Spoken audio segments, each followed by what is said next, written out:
दो देरानी व जेठानी थी। देरानी के बहुत धन था, जेठानी गरीब थी। जेठानी भगवान गणेश जी की बहुत आराधना करती थी। वो अपनी देवरानी के घर रोज आटा पीसने के लिए जाती थी।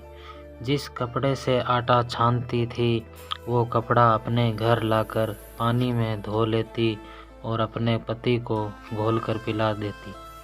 एक दिन देवरानी के बच्चे ने देख लिया। वे अपनी माँ से बोले कि माँ ताई तो अपने घर से आटे का कपड़ा ले जाकर ताऊ जी को घोलकर पिला देती है। इस पर देवरानी ने जेठानी को कहा, देवरानी घर जाओ तो आटे छानने का कपड़ा यहीं रख कर जाया करो। जेठानी गरीब तो थी ही, उसने वैसा ही किया। घर गई तो उसका पति बोला, मुझे चूर्ण घोलकर पिला दो। जेठानी बोली कि आज उसने आटा छानने का कपड़ा वहीं रख लिया, इसलिए मेरे पास आपको खिलाने के लिए कुछ भी नहीं है। उस दिन उसके पति ने गुस्से में होकर उसको लकड़ी से मारा। तकदीर उसके से उस दिन चौथ माता का व्रत था। श्री गणेश जी का स्मरण करती हुई भूखी ही सो गई। तभी थोड़ी देर बाद भगवान श्री गणेश ने आकर कहा कि आज तो तिल चौथ है और तू भूखी ही क्यों सो गई। तब उस भगवान की भक्त जेठानी ने सारा वृतांत कह सुनाया। तब भगवान बोले कि आज मैंने तेरे चौथ होने के कारण चूरमा व तिल कुट्टा बहुत खाया है, इसीलिए निमटने की मन में है, सो कहाँ जाऊँ। वह बोली, महाराज बहुत जगह पड़ी है, चाहे जहाँ चले जाओ। गणेश जी निमटने जाकर बोले, पहुँचूँ कहाँ। जब वह गुस्से में बोली, मेरा सिर पड़ा है, पहुँच लो। गणेश जी सिर में पहुँचकर चले गए, लेकिन देर में जब उसने उठकर देखा तो सारा घर हीरे मोती से जगमगा रहा था। सारा सिर भी सोने की आभा से चमक रहा था।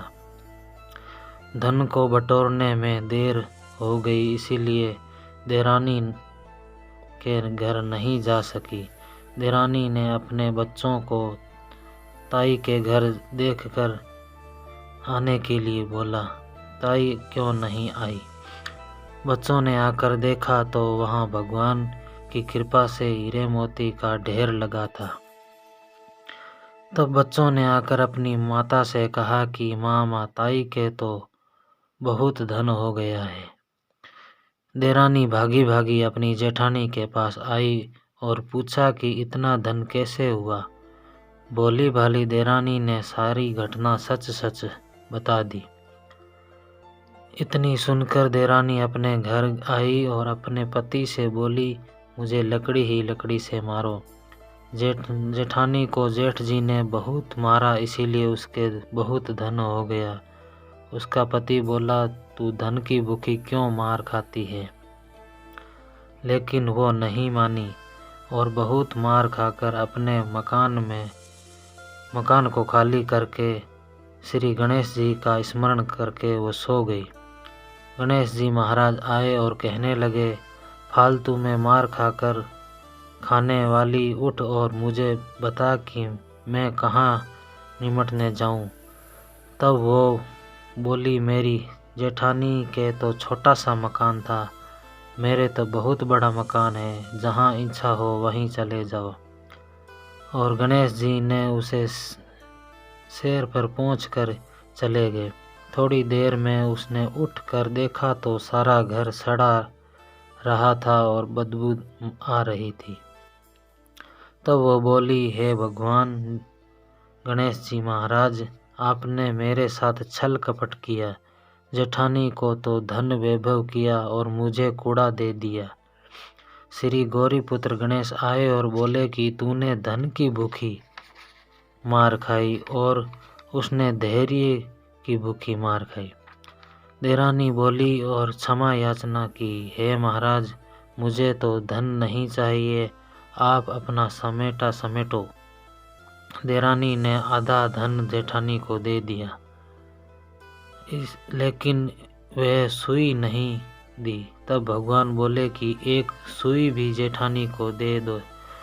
भगवान ने अपनी माया समेटी, रिद्धि सिद्धि के दाता, हे गणेश महाराज, जैसा आपने देरानी के साथ किया वैसा किसी के साथ नहीं करना, जैसा जेठानी के साथ किया वैसा सभी के साथ करना।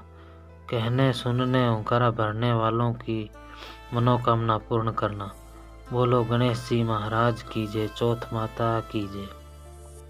माताओं, बहनों, भाइयों, आप सभी से निवेदन है कि हमारा चैनल सब्सक्राइब करें, एक लाइक का बटन ज़रूर दबाएं।